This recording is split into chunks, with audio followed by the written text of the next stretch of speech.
Hi, this is David Swanson at Democrats.com. House Minority Leader John Boehner recently said, "We're going to insist that this is about funding the troops and nothing else." I want to agree with him.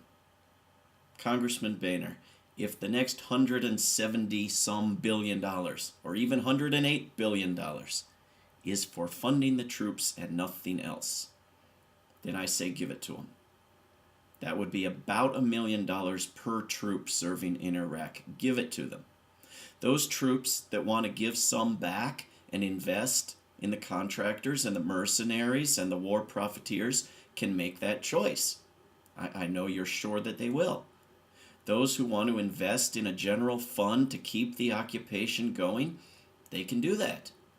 And those who want to buy a plane ticket home and keep the rest can take that option. There's your plan, Congressman. There's your plan, Congresswoman Pelosi. You can do that, or you can stop this madness and stop this pretense that nobody on either side of the aisle believes in, that the money is for the troops. It isn't. Ask the troops. They'll tell you. So here's why Congressman Boehner made that remark. Speaker of the House Nancy Pelosi is proposing to add on to the $108 billion that the president has requested for the occupation of Iraq that she supposedly opposes, not just an additional $70 billion, in order to avoid another vote shortly before an election because she knows that what she's doing the voters will never stand for. Not just that. And we may see that the White House actually wants to push this, wants to bluff, wants to insist on a vote before the election, up the rhetoric, and try to gin up some support for the occupation of Iraq, or at least make the Democrats look weaker than the Republicans by voting yet again to fund what they supposedly oppose. But not just that, Pelosi also wants to add on unemployment benefits, with not a hint of understanding the irony.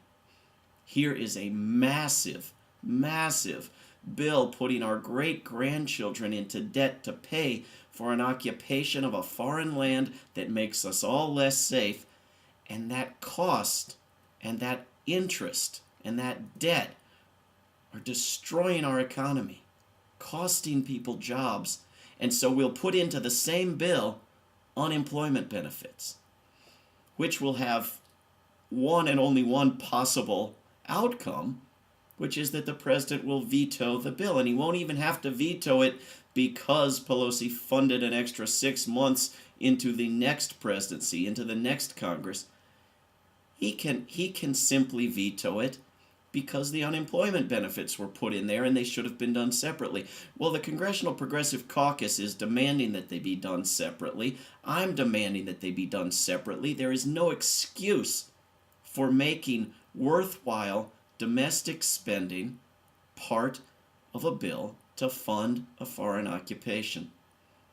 So my recommendation is this: call Speaker of the House Nancy Pelosi at 202-225-4965 and say, you want to make this about funding the troops? Did you really mean it when you just told the San Francisco Chronicle that you were afraid of being called weak and not supporting the troops? Okay, then give them the money. But short of that, drop the pretense. Stop pretending to be an opponent and a critic of what you are funding, and cease funding it, and cease funding it immediately. Not $178 billion, not $172 billion, not $108 billion, not a dime. End it, and you will give birth to an opposition party, to a Democratic Party worthy of the name, and you will reap the benefits come election time. Call her now. 202-225-4965. And why act like you care about the troops in Iraq? Cause if you did, you would let them fly back. It's cause of you them planes got hijacked. You also the reason Katrina victims had to die like that. They say you was hesitant, we say you was negligent. It's about time for niggas to end the president. presidents.